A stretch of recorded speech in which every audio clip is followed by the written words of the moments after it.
यो 5 वर्ष सुशील कोइरालाले बनाउनु भएको संविधान भनेको बाटो राजमार्ग हो।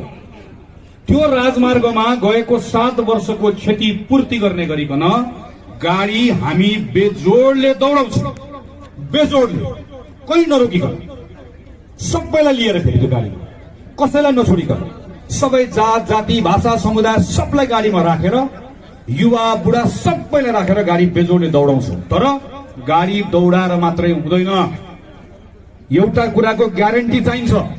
कांग्रेसको एउटा ग्यारेन्टी गाडी दौडिन्छ, गतिमा दौडिन्छ, अर्को ग्यारेन्टी गाडी एक्सिडेन्टमा पर्दैन।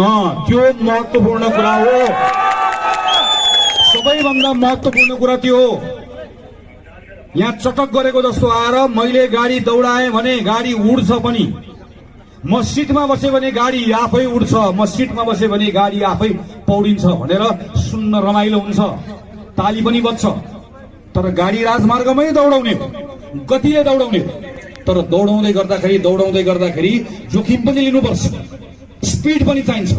त अर्कोतिरबाट आएको गाडीसँग नठोकियोस् भन्नको लागि सुझबुझ पनि चाहिन्छ। कहाँनिर थोरै गति कम गर्ने, कहाँनिर गति बढाउने भन्ने कुराको अनुभव पनि चाहिन्छ, उत्साह पनि चाहिन्छ, ऊर्जा पनि चाहिन्छ।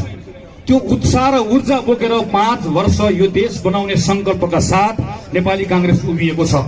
यो 5 वर्ष सुशासनको 5 वर्ष हुनेछ।